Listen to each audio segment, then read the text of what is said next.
Welcome back to the Marianne Hickman Show. Today's episode is with Dawn Ferguson. Here's why you as a speaker should be excited about this episode. Listen, if you're anything like me, you know that you are just killing it on stage when you get to present, right? You also probably want more stages. And if you want more stages, now guess what you have? Not just a keynote speech. Now you have a business. And if you have a business, that business needs a budgeting team. It needs a marketing team. It needs an advertising team. You probably need a film crew.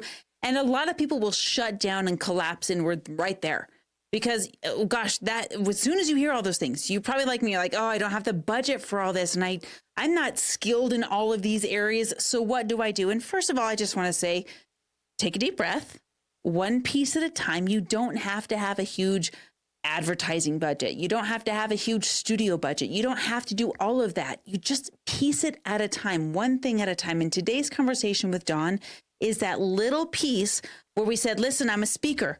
This is what I do.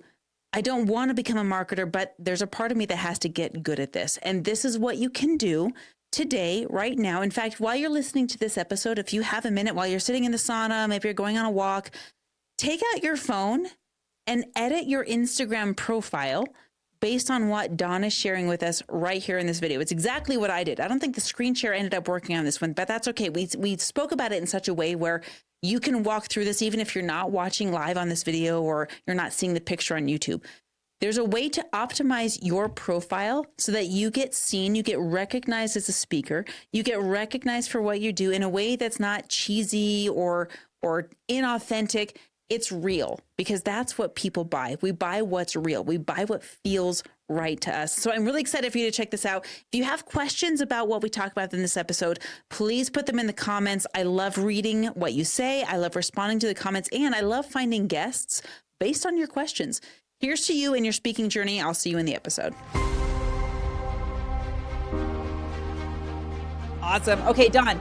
I was so excited to just re-interface with you. I was checking out your website again.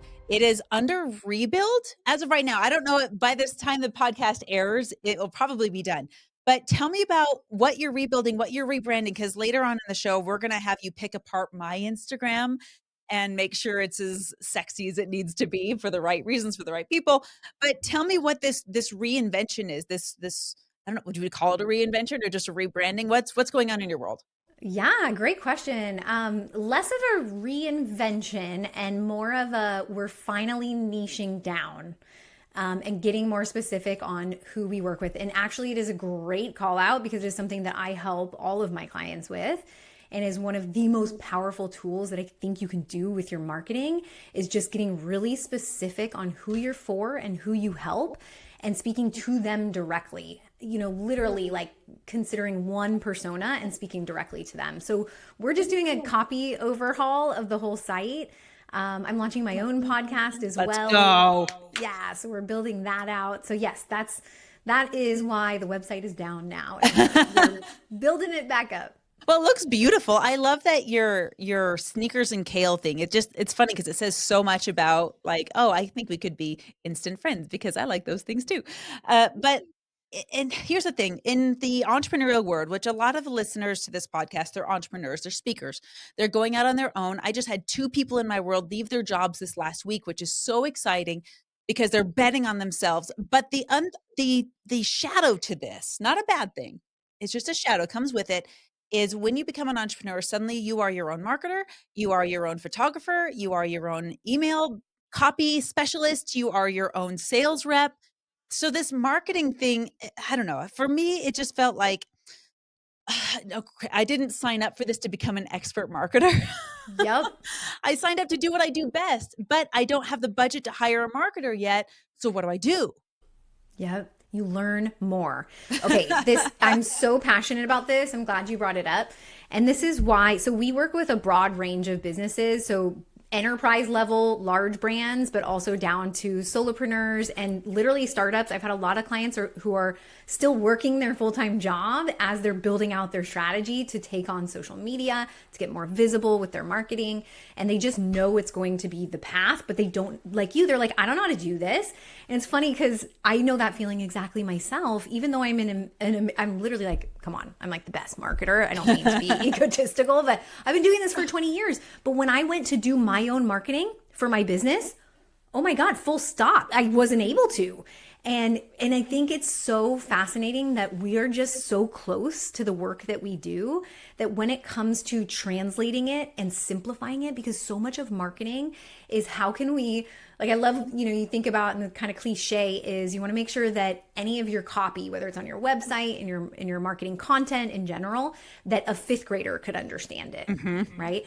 And that sounds so silly, but it's really true. We have such small attention spans, and I think that's literally it. Especially on social media, we're scrolling through. We literally have 2 seconds to capture people's attention.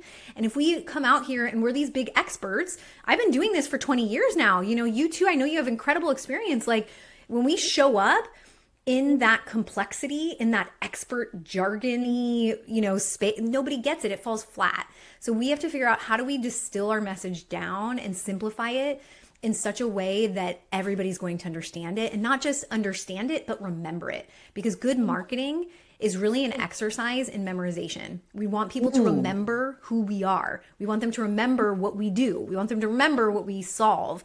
So let's say we're sitting around and, it's Tuesday morning, and Marianne, you're like, Dawn, I have such a bad headache. I'm like, oh, here, I have something for that. You want some Tylenol? I know that Tylenol solves the problem of a headache. So, and then here I am recommending it and handing it over to you because you've got the problem that it solves. That's all marketing is we want people to remember the problem that we solve as a business, so that when they themselves or people in their life have that problem, they go, oh God, you need to meet Dawn. She is like the right. Exactly. Oh my gosh, you want to speak on stages? So yeah, it's really, how can we simplify it?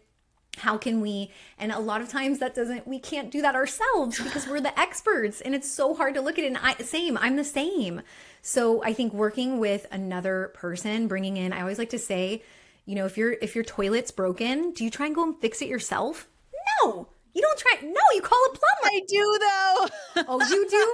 Girl, you are more handy than me. Oh man, but there's plenty of things that break. If my CRM breaks, I'm like, I don't want to make it worse. Or my car. Yeah, I mean, they get it. Like, I'm afraid if I touch it, I'll make it worse. So I need to call in an expert.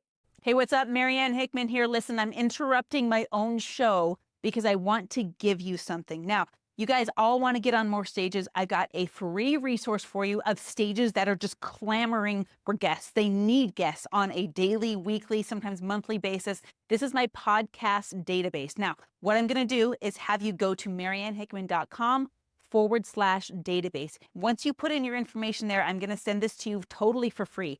Open up this database. You're going to click through it, find the next podcast that's relevant to your topic, hit the application button, show up on their podcast, get in front of their people, and share your content. Remember, mariannehickman.com/database. Let's get you unlocked. Yes, exactly. So that's a big part of what we do is education. And I feel like, especially nowadays where marketing content is really the center of everyone's marketing strategy for the most part. And if it's not the center, it doesn't have to be the center. I have a lot of clients that are like you, where, okay, we're going out, we're speaking, we're networking. That's a central part of our marketing. That is amazing. But if you don't have content working for you in the back end, all of those people that are watching you on stage, they're looking up your Instagram. I know, because I was just at Biohackers World this weekend, a 2-day conference, and everyone up there on stage, I'm like, this person is amazing. Let me go check them out. Let me go see what they're like on Instagram. Let me go. And so people are coming to check us out. And if our marketing sucks, if it's not doing much for us, we're having to pick up the slack. So we have people hop on sales calls with us, or we have people go to our website. We're literally losing the sale if it's an e-commerce play and they're just like, it's not resonating. Or we hop on a sales call and these people are like, wait, so tell me what you do. And then we're having to repeat ourselves over and over and over. And that's the power of content. When it works for you behind the scenes, you don't have to do that. They come in already warm. They're like, okay, I just have a few questions. How does this work? Let's go. I'm ready. I love you. That is the best way to do sales, by the way. Having been in the sales industry, I ran a sales floor for years for a multi-million-dollar company. We saw lots of traffic, and I don't use that as a self-promoting thing. It's like we saw so many mistakes, and I cannot tell you, Dawn, how many times I got on the phone and I was outbound calling, and this person's like, "What company are you with? Sorry, that name doesn't sound familiar. What are we here for?" Oh, the time waste. Exactly. And it's painful for you as the business owner because you're like, oh my gosh, really? Like, yeah. So, and it's such an easy solve. When you get that content out there, you know people will see it. You can also create landing pages where before they hop on, if you take sales calls and that's your business model and how you convert people, then before the sales call, have them watch a video, send them something that here's what we do and how we do it so that they can come onto the call so much more warm. There's so many ways you can use online content to just make your job easier as the business owner. Well, and I think there's a lot of hesitancies. One, people generally don't know how to do this. Number two, there is a huge fear out there of coming across as salesy. Are we pitching, pitching, pitching, pitching? Because none of us like to go to a pitch fest. And so how do we, gosh, how do we sell without this selling? Because it's like a slimy word for some reason, even though it's something that all of us as business owners want. We want to sell more because that means more revenue for us, which means we can keep doing what we love. But no one likes to be sold. How does this marketing work with that? Because I got to tell you, in the last company I worked for, their marketing and sales button heads the whole time. Oh, it was so sad. I hate that. They're doing marketing wrong. Okay, I'm so glad you asked this. This is what I'm super passionate about. So my podcast is called The Business of Inspiration, and this is the answer. It is not about selling, you guys. Marketing is not about being salesy. That's what sales is for. Okay? Marketing is a completely different department from sales. So marketing is about building up. I used to always say, so I used to run, social media marketing for a lot of big brands, Forever 21, Vital Proteins, Fabletics. I used to say, like at Fabletics, for example, to my team, I would say, hey guys, we're not in the leggings business. We are in the inspiration business. We are getting out there to inspire people. We're not selling leggings on Instagram. We are painting a picture of what your life looks like when you're wearing them. And the same thing goes if you're a service provider or you're selling products. Your marketing is all about painting that picture. What does life look like when people are going through your products or your services? What does it look like on the other end? What are those results and benefits? What is possible for people? What can they unlock at the end? So it's so interesting because on social media with our clients, you hear so much talk of problems. We have to talk about, you have to know who you're talking to, your niche, your person, and you've got to speak to their problems and talk about solving their problems and give them tips. And it's just this problem focused messaging is what I hear a lot of talk around. And I am here to disrupt that and tell you it is not about problems. The data is showing us the opposite. The posts that we have in our agency, all of our clients that are going viral left and right, the posts that go viral are not the problems. They're not the downer stuff. They are the results. They're when you are painting a picture of what that aspirational lifestyle is that your audience wants more than anything. It's why they're on Instagram. It's what they're scrolling. We're all doing this. We're constantly scrolling our lives and looking for answers. We're looking for how can we lose 70 pounds? How can we, whatever the result is that we're really seeking in life, how can we run a business more effortlessly? Whatever that is, when you can paint the picture of those results, when you can talk about those results, I mean, you will see massive benefits. I'll tell you, one of my clients, she's a maternity leave consultant in the state of California, and she helps women and men, moms and dads, negotiate and get the most possible paid time off. And she helps them just navigate all of that. And we found, she goes viral left and right. We literally started the account from scratch. She had, at one point, 500, 1,000 followers, and we had a video hit 500,000 views. Oh, that's awesome. Yeah. And since then she's gone on and she has videos hitting like 2.5 million now is her viral point. And she grew from 0 to 25,000 followers, completely effortlessly in less than a year. And it's all because she nailed her magnetic messages. We learned what are the results that her people want. They want to get paid more and they want to have more time off. So we had these messages, just to give an example of, one of her, it was, I made more money on maternity leave than I made working full time as an engineer. So that we would say it in different ways. Yeah. That every time we'd say it would go viral. Same with, POV just got 6 months fully paid maternity leave. Oh my gosh. I wish I had her in my life. Right?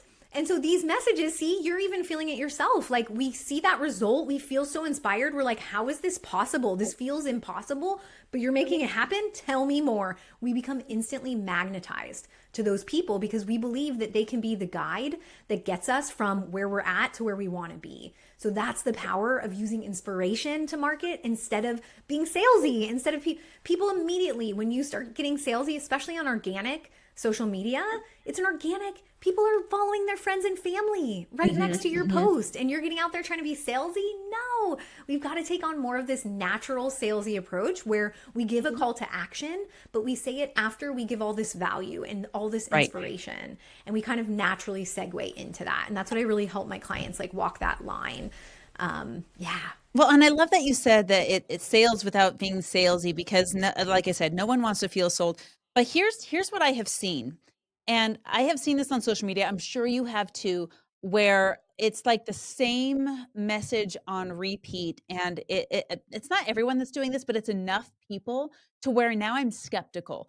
Like, oh, $10,000 in 3 months or $30,000 in 3 months. I got $100,000. It becomes unbelievable. It becomes like inauthentic. Well, I hate the word authentic because, or at least what it's come to mean. It's like the word is poisoned anymore. But it is this thought of these big dreams that seem so repeated and so not backed by real business. They seem like clickbait, if I'm being honest. Hyperbolic. Yep. Yeah. Totally. Yep. Have you seen Exaggerated. this? Yeah, absolutely. I've seen that. Yes. And what it is people are seeing that it drives results. So they're doing it over and over. And the algorithm, unfortunately, I'm rolling my eyes as I say this because it's so annoying. The algorithm, when it sees you doing something, when there's something that it loves, it sees people react to it. The problem is that from an algorithmic perspective, hyperbolism, however you say that word, exaggerating these big, crazy results, it catches people's attention, unfortunately. As much as we all hate it, it literally captures people's attention. It increases their dwell time on a post, which signals to the algorithm that people want to watch this, they want to see this. So the algorithm serves it more. It gets more views, people comment, and that engagement fuels it and it gets served to more people. So that's why we feel like we see so much of it. So yes, I feel you and I feel that pain. And I feel like, that is our mission here. That's why I'm doing what I'm doing today, is because I believe in marketing as a force for good. I believe that we don't all have to be like that. We don't all have to be these robots. My clients are not doing that over and over, and they're still tripling their revenue and sales in their business. They're still going viral left and right. So there's a different way to do things. We don't have to do things and I think the biggest key is you got to check in with yourself and what feels authentic to you first. So many people were just, like you said, we come into entrepreneurship. We're like, how do we do this marketing thing? So we go learn from people on social media. We learn from people like Gary Vaynerchuk and these, Alex Hormozy and these, I don't mean to say bro marketers, but bro marketers who are preaching this hustle culture, and they're preaching you have to post 5 times a day, 100 times a day. I think is I saw that 100. I was like, you've got to be kidding me. It's a total joke. And yes, it works. I will say, like, as somebody who's been doing this for 20 years, it does work, but it's not the only way. It's not the only thing that works. What's this saying? There's more than one way to skin a cat or whatever. Yeah, I don't know how many people are skinning cats. Why is that a thing? But I see it. We got to redo this phrase. We got to redo it. Yeah. There's more than one way to make $1 million. We know that from a business standpoint. We know there's different business models. There's different ways of doing things. It's the same for marketing. So, that's, again, we really support businesses in the health, wellness, and social impact space because they're purpose driven. They're trying to put something better out there. I believe that, and this is also in an era where I'll tell a quick story. I have my 6-year-old boy, a deep feeling kid, struggles with regulating, right? And so at one point a few years ago, we went to the pediatrician and we're like, what do we do? What is going on? These tantrums are massive. What do we do? She's like, well, it doesn't sound like autism. It doesn't sound like ADHD. This is my best prescription. Like, this is what you need to do. And we're like, okay, I'm bracing myself. I'm ready. Like, she's probably gonna recommend a therapist or, I don't know, occupational therapy. Where are we going with this? And she goes, do you know who Dr. Becky is? Because you need to go binge watch all of her videos on Instagram. A pediatrician literally prescribed social media Are to you me kidding and me? my husband. I'm not even joking. And guess what? It worked. She's incredible. If you don't know Dr. Becky Goodinside, like she's amazing. I need to look her And up. yes, she helps. She's, an expert in deep feeling kids and I'm gonna look helping this up. teach kids how to regulate. And it worked. And I thought about it and I'm like, nowadays my parents raised me and us without access to Google or YouTube or social media. Nowadays, we have access to some of the world's best minds at the palm of our hand. We So literally, I just want to pause right here for a second because I just went and looked up Dr. Becky and I'm looking through her stuff. I haven't watched any of her content yet. But you probably knew you were doing it, but you maybe sometime at the same time didn't know you were doing it. Like you just recommended Dr. Becky to me because she has a sticky factor in your brain. And I mean, we've talked before, I have kids. I have 6 kids under 18. And I'm just looking at this. I'm like, oh, if I could just watch a video every day and become easier, like parenting become easier for me. Now, Dr. Becky, this is my phrase that I love to say over and over again. How is your name taken care of in rooms you're not in? yes, Dr. yes, Becky's this not is here. marketing. Yep, exactly. But it's marketing that doesn't feel like marketing, and it's sales that doesn't feel like sales. Yep, exactly. It's because she's inspiring and she's teaching. So, a huge part of marketing, too.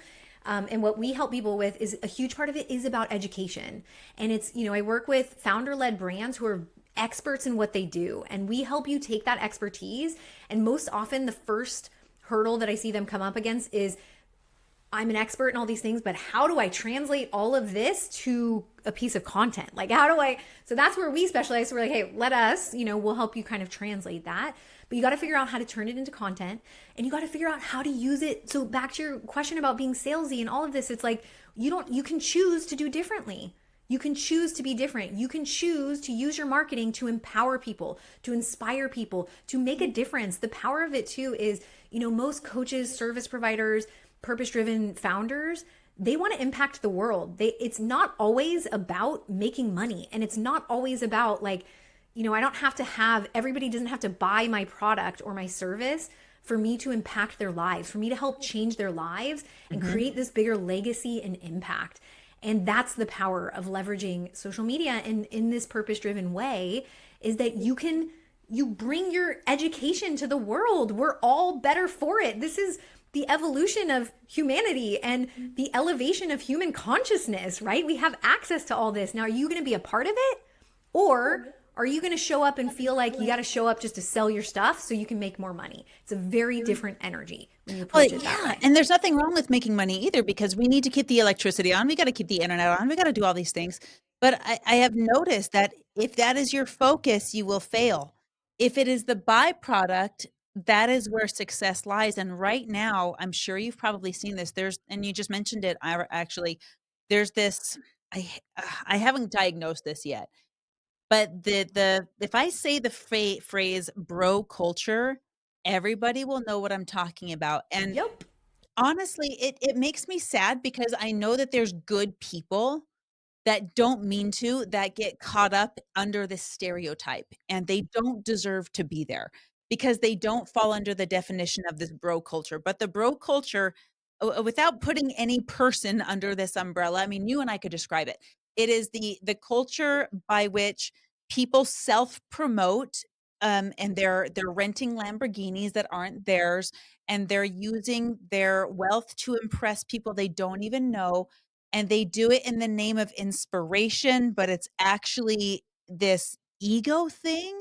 Like, how would you describe it? Am I hitting this on the head? Yeah, totally. To me, it feels a little toxic and inauthentic. I think that's what you're getting at with ego is it's like, it's seeking external validation versus like internal fulfillment and you know what I mean? Yeah. Yeah, I do think it kind of plays into our societal desire for material things and material wealth where yeah, I think people are doing what we do and who are getting on speaking on stages like you've got a message to be heard and you're getting up there because you want to impact people's lives. So I think the biggest thing I just want to like highlight with bright yellow highlighter what you just said is that okay, yes, we're in this for money, and we don't work with nonprofits. We are all here to make money. Right. And right? But when you approach it from that way, that like I forget exactly how you said this, but I wholeheartedly agree. You have to approach it from your place of purpose, from your why. Why are you doing this thing? What is because that is people don't buy what you do, they buy why you do it. And when you show up in that energy, the money, the success is a natural byproduct. So instead of going out there seeking that success, that money, the material things, if you go out there and simply commit to serving, to helping people, to giving value, your audience, as businesses, no matter who we are and what we created as a business, we exist to solve a problem. Mm-hmm. Businesses solve problems, just like Tylenol. It cures the headache, it solves the problem. So we're problem solvers. We're looking to help people. We're here to give value. And when you can show up in that energy, people naturally, that builds trust. People gravitate towards you. And it's a very different thing than just this ego, let me show off all the accomplishments that I've had. There's a little bit of, that lacks depth to me. There's a little shallowness there that it just doesn't lack. It lacks that depth that I think a lot of us business owners, we got into business not just to, I mean, for me, I got into business to make more money, but to impact more people. Yes. And to, right.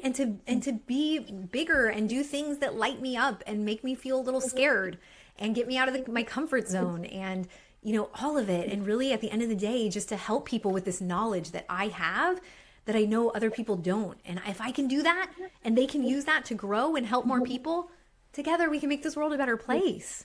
Well, and I don't want to get into like any money shaming at all, because that's like the other end of it. I don't think there's anything wrong with owning your dream home. There's nothing wrong with owning your dream car. There's nothing wrong with pursuing your passions to the point where you're investing hundreds of thousands of dollars into it, whether that means you're a pilot. I'm a pilot. That's what I'd love to do. Or maybe it means that you're spending, you know, crazy amounts of money on 7 diamond resorts in all over the world and filming that. I don't think there's anything wrong with doing those things. I don't think there's anything wrong with sharing that you're doing those things. But it's weird. It's like, okay, here's the analogy that I learned in college. This blew my mind. So imagine you're in a room and this room has 3 doors. The door you came in and then 2 ways to get out. Through one door is Michelangelo's David, the statue, right? The marble statue carved in all of its glory. And through another door is a human being in the same pose with the same attire or lack thereof, if you can catch my drift there. So I have to leave and I need to go see one of these 2 things on the way out, right? Am I gonna, with my children, go see Michelangelo's David, or am I going to go see a live reenactment, if you will, of Michelangelo's David? And the answer for me is simple, right? Most people, I haven't talked to anyone that says, I'm gonna go see the live exhibition. They're gonna go see Michelangelo's David, and I say, why? If they're the same thing, why are you picking the statue rather than the human? And this was presented to me in a college class, and the why has always caused a lot of discussion, but it always boils down to the same thing. And the why is, I don't know why that man is there. I don't know what his intentions are. I don't know. And I So because good. right? Like it's the Yeah. same thing, but the Wow. intention is different. Yeah. Wow. Ooh, yes. I was waiting for that. I'm like, yeah, because me, I was like, oh, I would go, yeah, you want to go see that, the history. Yeah. That is a powerful, thing in art history, that sculpture. It was like, you know, what's the word? It was like completely transformative at the time. It was like never, the way, yeah. So it's like you want to get, yes, and you're right. This recreator, what is their motive here? What are they doing? What is it about? Yeah, what's the why around that? Ooh, that's good. I like that. And that's the comparison between these the way we show up online.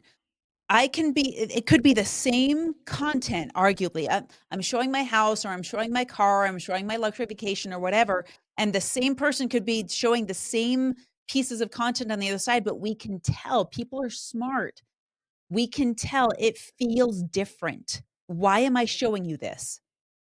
I think there's a big, yes, it feels different. That's the energy around it, right? Like we're all energetic beings, whether you're woo woo or not, you don't believe this, like we all exude energy. And I think that's a great example of it. I also think a great example is like, think about the time, like if you're not into the woo stuff, think about a time you've been networking and you go meet someone or you walk into a business. Let's say like I had to get a smog certification or whatever on our car, right? So you walk into a business like that, a place you're not normally, and you encounter, or you're going to pick up food or whatever it is, and you encounter strangers, you can feel differences in people. If someone's going through something big or they're feeling anger and you walk into that, you're like, oh, should I?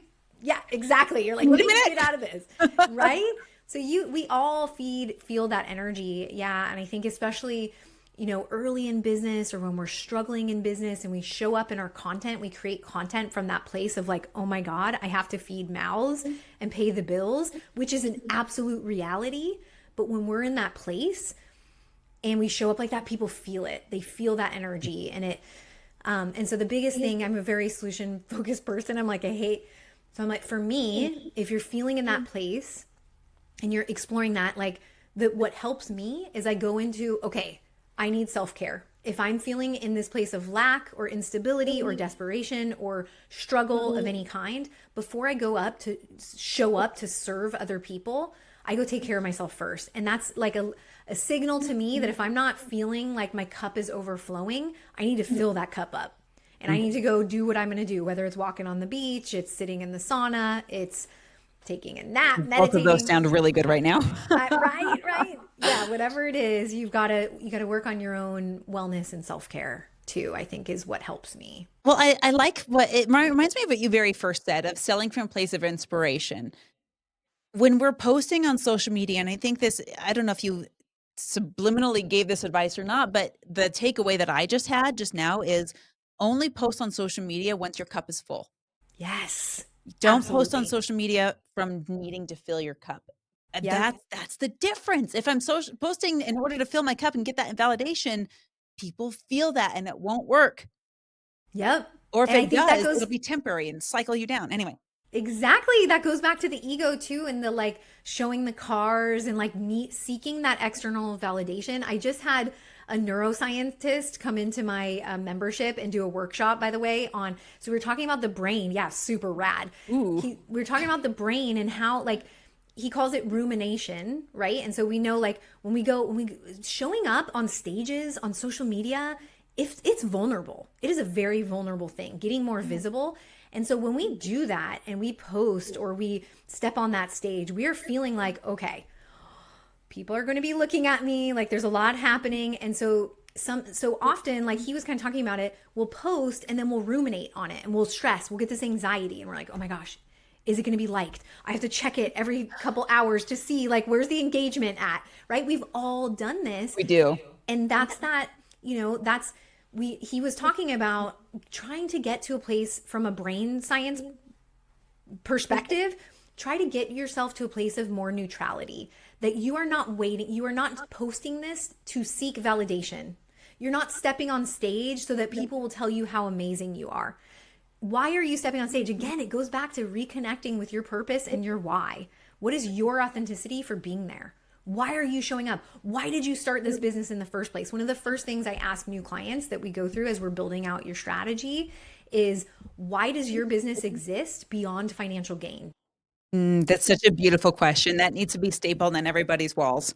Right? Because once and I'm in the same way, I'm like, once I get clear on mine, I need it stapled on my wall too, because we get away from that because we're human. We're human and we have complex emotions and we feel different things and all of it. So yeah, it all comes back to that for me, is reconnect with your why you're here, and serve from that place. Well, and that's a beautiful thing. And in our mission, it just makes me think of it. When we built the studio, I'm in my basement of my house. We built this place from the studs up, right? And on one of the studs, we wrote in Sharpie right behind our podcast studio on the other side of the room, we said, put people on 1 million stages and help them make $1 billion doing it. Because one of the problems my husband and I want to solve is financial. We want to solve other people's well, I should rephrase this. We want to help them solve their own financial problems so that they can do more of their why. So there is like a measuring stick of, is this working? but again, it has to be a byproduct, and it's this weird, I haven't really figured out how to put it on paper yet, this formula of serve and then you make money instead of make money so that it's this weird loop, because currency money is supposed to be cycling. It's supposed to be in the loop. But if we get so focused on the dollars, it's like, I don't know. I remember when I lost 60 pounds and then I was sitting on the riverbank still comparing myself, even though I was at my goal weight, because I Yep. didn't do it for the right reasons, right? So I'm so glad that you're gonna pick apart my Instagram, because I'm curious from an expert's perspective on marketing without marketing, on selling without being salesy, what this looks like for you, and I'm so excited for you to pick this apart. I just had somebody else pick it apart, so I'm wondering if I did a good job. Yeah. So will Ooh, you, I'm I know that excited. you have it up. Will you pull up my Instagram and do a screen share? And if you're watching this on YouTube or Spotify, this is going to be in the video. And I want Dawn to pick this apart to see, first of all, I'm curious what message she's getting from my page, and if that's the narrative that I want to be projecting, because I'm a firm believer that whatever we put out there should be intentional. And that intention is what I'm curious about. What does she think my intention is? And that's back to these two doors in this room, right? Are we putting out the right intention? So pick it apart, Dawn. Like, I love tear it it. to pieces. Okay, first off, so the first place people go when they come to our Instagram, and the first thing we want to really optimize is right up here, the bio. And I gotta say, I love your photo. I love this. It looks like it was even maybe potentially created in Canva or Photoshop, Oh, you but I know it love was. I love that you're like, to me, when I immediately see it, I see she's on stage, she is in the spotlight. So I love that. To me, that just immediately connects with your brand. I also like feel this energy from you. Like, I love this. I love these images of you on stage because I'm feeling that energy. You're showing me that I can do this too. She does this. I can do this. She does this. Like, so you're helping expand what I believe is possible. And I think that's huge. And it also just helps me see what your brand is. It's very clear to me that you help people speak on stages. It's very clear. Okay. So I love that. Whew. That was not the case last time I did this, so I'm glad. Oh, good, good. So you're making progress. Yep. I love this line. So helping entrepreneurs grow their revenue from stage, learn how to make money on stage. So I love this because so I always coach people on like what I would even potentially move I'm gonna this take up. notes. I'm gonna like get my pen here and take notes as you're going. Yes. So forgive me as I open up my little notebook. No, you're good. Okay. I would potentially move this up to the top and lead with this. Okay. Not your CTA line, but this helping entrepreneurs grow their revenue from stage. I would have that be your first line right here at the top. Okay. And then I would go into number one, public speaker, trainer, 2,500 plus worldwide stages, learn how to make money on stage. Love it. So it's like you tell people, I love to leave with that I help statement. And for those of you listening, on your bio, whether if Instagram is your primary channel, we're talking about your Instagram bio. TikTok, you've also got a bio. LinkedIn, you've got your headline. So no matter what is your primary channel, I want you to think about leading with this I help type of statement. Who do you help? So what's clear to me is, Marianne, you help entrepreneurs and you help them grow their revenue from stage.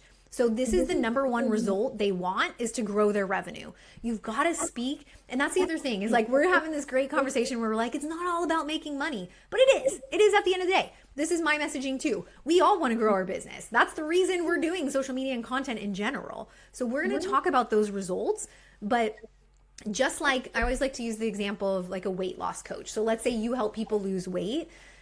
You're not going to lead with like, you need to love yourself more if you want to lose 50 pounds. No, people don't care about self-love yet. They just want the result. They want the results. So lead with the results, say who exactly that you're for. I think that's really powerful. So you're saying put that on the top line, even above, like the very, very top line is helping entrepreneurs grow their revenue from stage. That's absolutely what I would Okay, I'm making live edits right now, so don't refresh the page. Yes. Lead with that. I would also, I think you have opportunity to, after your name right here in the name line, you could put a little dot or like one of those little bars, you know, and then after it, add a code. What do people call you? What are they searching for when they're looking for you? Interesting. Okay. I don't know if I can change that on here, but let me see if I can go to personal details. Oh, I have to do it on my phone. Okay. So, what do people call me? So, on LinkedIn, I'm the millionaire speaker trainer, but I also Ooh, I want like it. that. Yeah. I mean, it's powerful in what it is, but also, um, my ideal client, it has already made their first million, right? So my ideal client, I don't know if they identify with the term millionaire because it's not something they're reaching for. It's something they've already achieved. Now, do I work with people who haven't made their first million? Yes, absolutely. But my ideal client has already had a level of expertise. And the reason I say they have already achieved their first million is because they've been doing what they do. They've been practicing so long that they've already got a track record of success and now they want to speak about it. That's important to me. I don't want to work with people who don't know what they're doing. Yep, this is big. So I would potentially, honestly, I would potentially consider picking one of these, number one public speaker trainer or 2,500. Both of these are like qualifiers for you. They're almost like your social proofs, right? I would pick one of those, take the other one out, and then use the character count to add in a line to qualify who the entrepreneur is that you're for. So something like, oh, I don't know that I'm going to be able to riff this off the top of my head because it's going to have to be very few characters. Yeah, so right. I would go to AI and I would write it as a sentence like, I help thriving founders take this next level, whatever that is, like how it is that you qualify that you're not necessarily brand new, but you're building off of okay, it could be experts, I help experts use this or something like that, but I would do a second line that really clarifies who you're for. And this is why, and I will say this to everybody, like the reason why it's so important to put your niche here is because you have 2 seconds to capture people's attention. The purpose of Instagram, like when we're using Reels, our goal is that Reels typically, it depends on your account, but what I see across the board for most brands and most business accounts is that Reels reach typically 70 to 80% non-followers, people who do not follow you, where your carousel posts will reach 70 to 80% followers. So it's a very interesting distinction because we're reaching a bunch of people that don't know who we are. So when they come through, when we capture them with a message, they're like, oh my God, I need to learn more. They tap through to our profile and this is the first thing they see. And you literally have 2 seconds to capture their attention or not. If you capture their attention, they'll start to scroll down and they'll look at your content and be like, oh yeah, this is amazing. Follow. And that's right. They'll come back and follow you. That's what I did with the Becky. Was it Becky that you just showed me?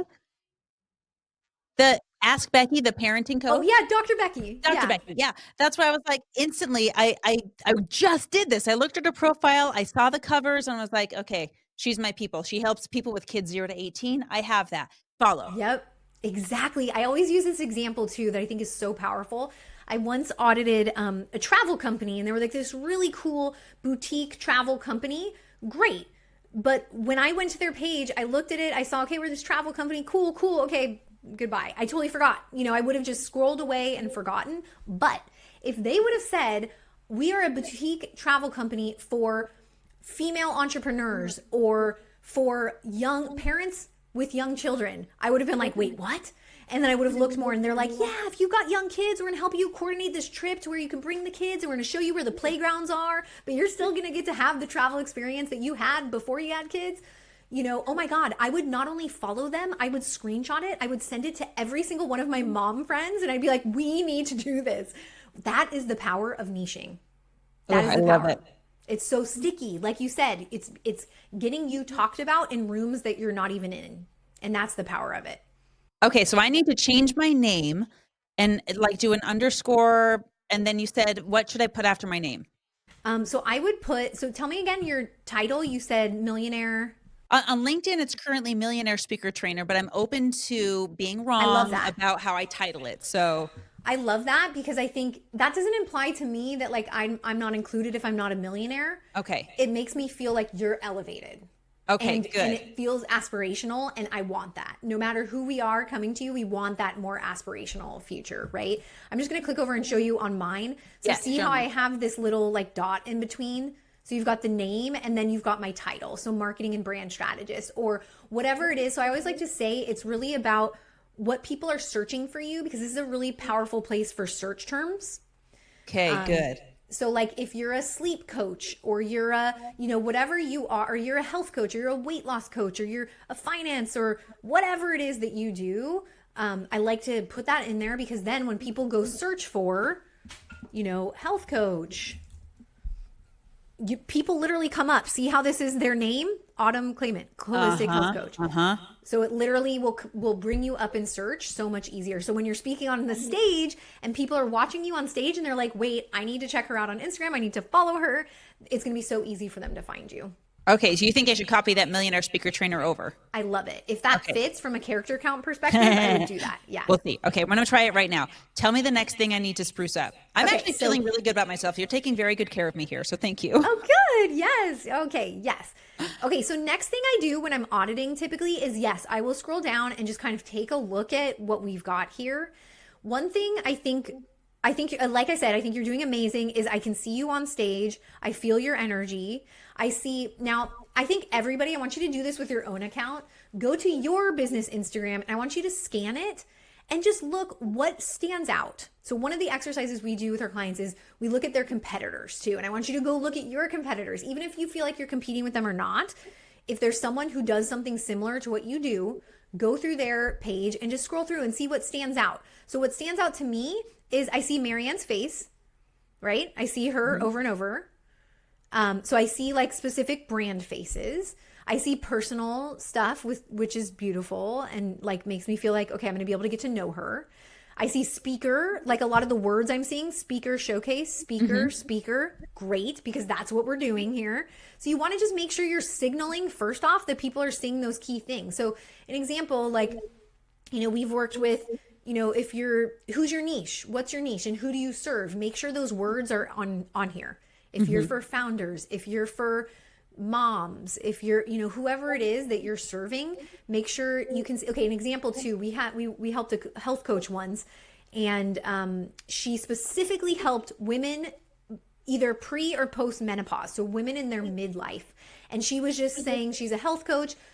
She kind of shift and she started calling herself midlife coach, and she was using midlife. She started using that on all of her content, and immediately she started getting more clients that were more aligned with who she wanted to work with, other than just anyone reaching out to her. So that's kind of the power of magnetizing in your people. So think about that, and the graphics you're doing and the words you're using, put them on there.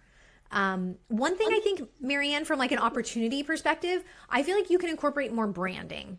So when you bring in like being really clear about the fonts that you're using. And so like, see this cover? Yeah, that was a shared post. So that was a collaboration. Yeah. Yes. Got you.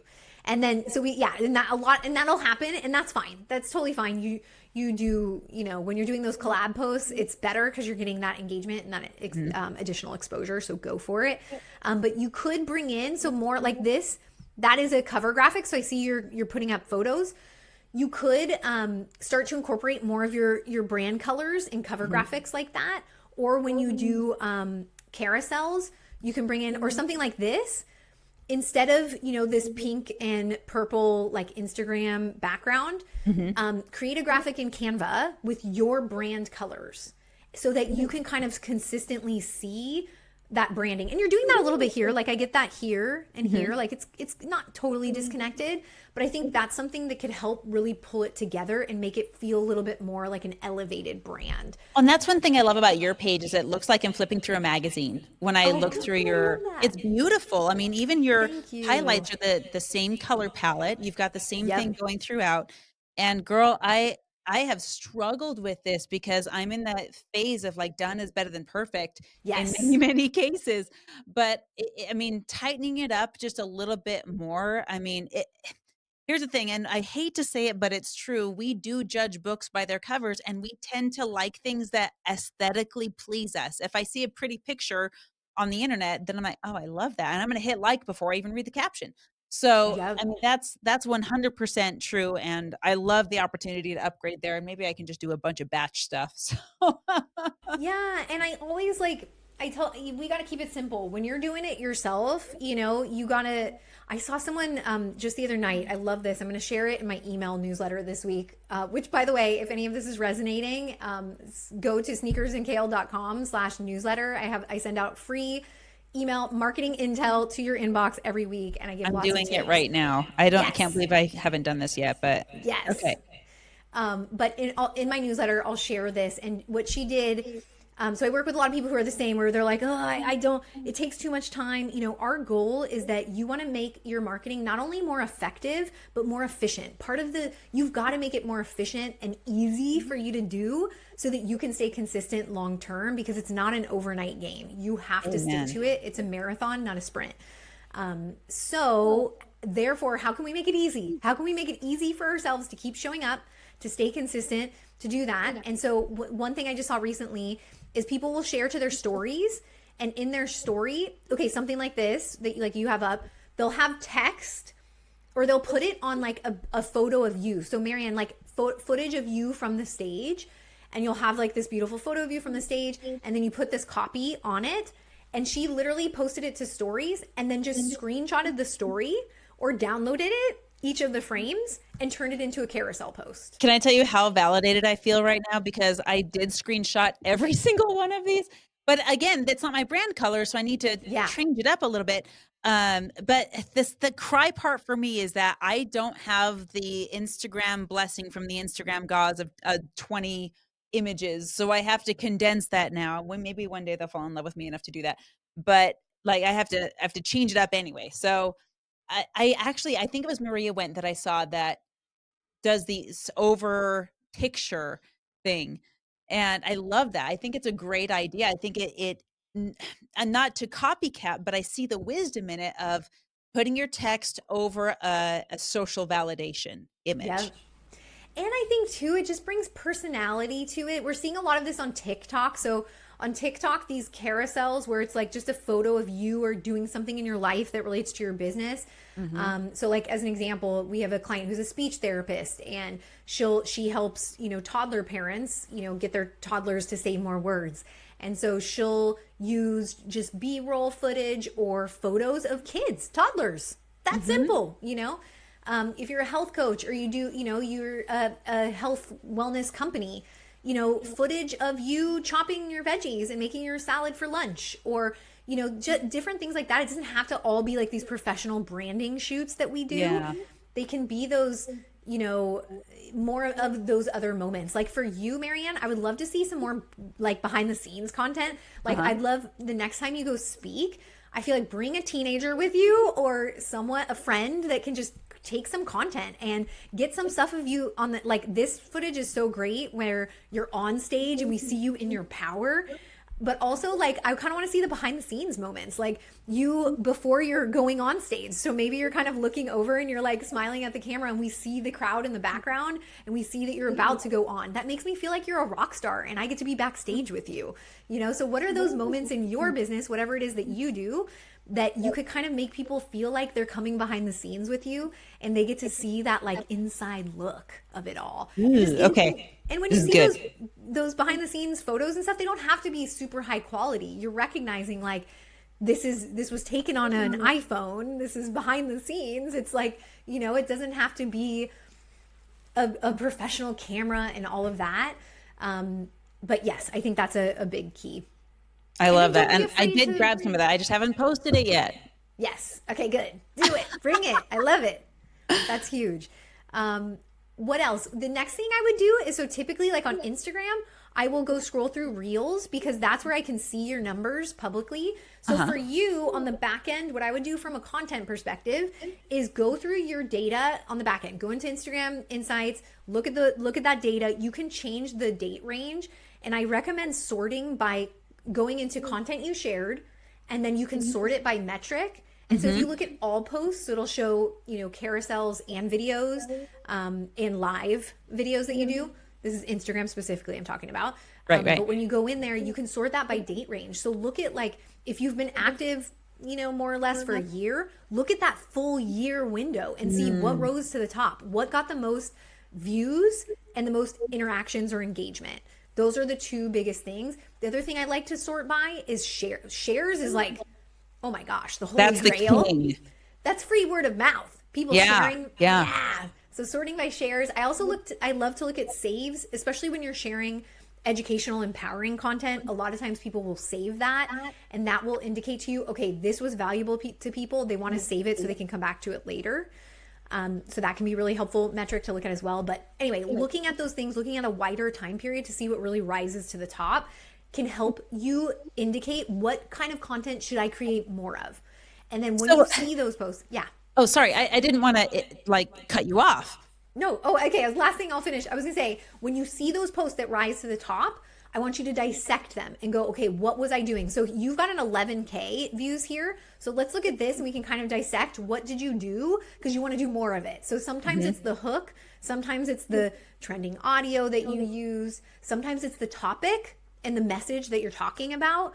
You know, sometimes it's the video footage. So we never know exactly what it is, but that's why you want to go in and look at it and guess, because we're just scientists here. Like, think about what scientists do. Scientists don't know, they guess. They make a hypothesis and they go do an experiment to see if they can prove that hypothesis right or wrong.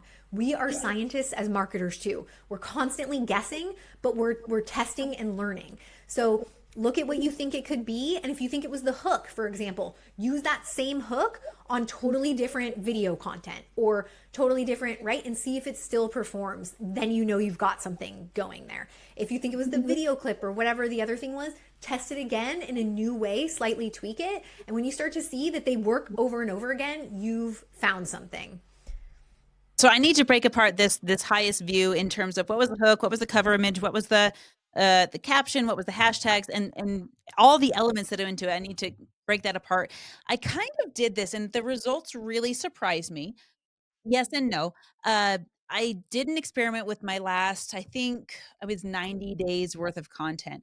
And what I found was it really made my jaw drop. But the favorite thing about my life is also my audience's favorite thing about my life. And that was pictures with me and my husband.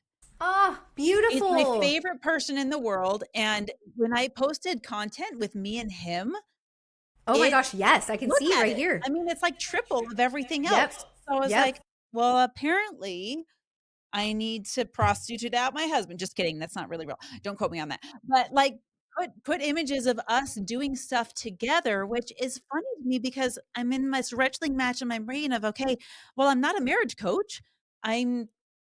We run our business together. Am I going to misrepresent my brand and what we're all about? Or do I just speak about speaking with a picture of me and my husband? I don't know what to do with this. Wait, but you guys, you do run the business together, right? We do. So it's totally authentic. It's not like you're just, I think I would even consider, I think that's huge. I think you should tell that story too. I think you should talk about, what do you do together? What is it like to work together? You know, you could start kind of testing that in stories and start showing up and just being like, hey, we're here together. You guys could go live together once and talk about, hey, we're here together today. We're talking about, we're going to give you these tips on XYZ, and we're going to talk about what it's like working with your spouse.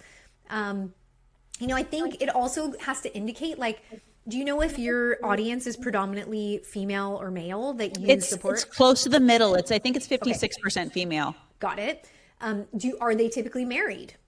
They are, yes. Yeah. So that could be something where people are seeing, like, this sounds silly, but, a huge part of marketing and our content is building trust.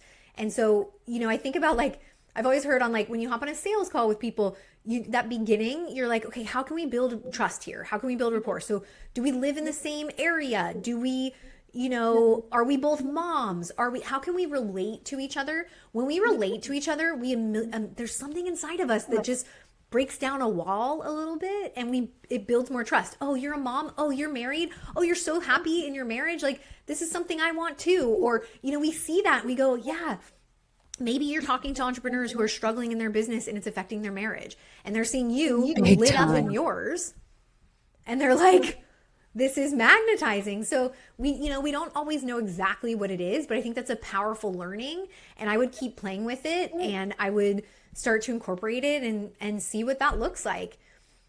So sorry, sweetheart, you get to become the new face of my Instagram. I know you never wanted to be in front of the camera, but here you are. Let's go. Dawn, I feel like, go ahead. I was going to say, whatever's best for the business, right? I don't care what you do, just don't come home broke. Okay. Dawn, I am so blessed to just have you pick through this. And I feel like I got some like free mentoring from you, which I hope everyone that's watching this, that you go through your Instagram and just parallel it. Watch your titles, do what Dawn did, look through your body, look at your collaborators. I don't know if competitor is the right word, but look for experts in your niche that are also teaching something parallel to what you teach, and do a side by side. Notice what you like and notice what pushes you away, and then repeat what works, is what I'm hearing. Exactly. Look at the data. Look at the data because we have it. That's the powerful thing about content, about social media. We have data and we get to use that to inform our decisions and do, it's so interesting because a lot of people will come to this and they'll be like, there's business owners that look at the data in their business and they're really schooled at that and they're great at it. And then there's others of us who are like, I'm more creative. I don't want to look at the numbers. But when you look at the numbers, it helps you do better when it comes to the creative. So I can't recommend anything more than that or bigger, is just to get to know your numbers, to look at them, to feel comfortable with them. If you don't understand them, ask for help, reach out for support, take a course to learn, right? Like I've got courses and programs that walk you through this so you can become more of a social savvy CEO. So how to guide your team, and how to, when you hire a freelancer to help with your social media, how you have the vision to give them, how to ensure that you're getting an ROI from all that money and that energy that you're investing into them. As someone in your business, you need to know you're the leader. So equip yourself with the knowledge that you need to be successful. Because by the way, we're not natural born marketers. I've been doing this for 20 years. We have, there's so much psychology and human behavior. It all factors into marketing, and there's so much depth to it that yes, you please don't feel bad if marketing is not something that feels natural to you, because it's not. It takes time to learn, and it takes education and learning. So I say that to say, stop being so hard on yourself. Well, that's so true. And what you've done is taken a skill that subconsciously I think we all have some understanding of, because we all know in like a social situation when we're attracted to or repelled from someone. But when we don't have the experience under our belt, we don't know how to diagnose it. We don't know what the data means. And so having someone like you who can say, okay, here's why you're experiencing what you're experiencing. Here's what this means. And then suddenly the light bulb goes off and we're like, oh, okay, I see how this translates into business now. I see how it's actually not as hard as I thought it was once I understand what the data means, or what the feeling really means, and how I can replicate it. It's doing more of what we love. If I'm gonna oversimplify it, here's what it is. It's doing more of what we love in a way that's clearer than it ever has been before. Yes. And sharing it with the world. It's like Yeah. getting outside of our bubble and sharing it with more people. Yeah, I love that. Well, thank you so much, Dawn. You said you had a free workshop coming up. I wanna know what it is and how to send people to it. Yes, yes. Okay, so if you go to sneakersandkale.com/workshop, free workshop. It's one of those. We'll make it both of those. So you Okay, can access good. either. And I'll send you the link so you can put it in the show notes. But It'll be yes, there. go take my free workshop. It's all about so one of the biggest things with social media and online content that we've talked about today is the purpose of it is to be doing so, like, to take the work off of us. We want our content to be working for us in our business and to be converting people while we sleep so that we don't have to work so hard. In my workshop, I'm literally breaking down kind of part of it. What I just went through and did with you is ultimately we want to optimize our profile page to be like a sales page. When you think about a sales page, we put that out there. It gives information on our programs, our offerings. People can see exactly what's included and they can hit the button and make the purchase. We want people to do that naturally from our social media. Social media is a part of our funnel, our overall funnel. And when we look at social media as its own funnel, we can literally turn it into a funnel where we're bringing in new leads.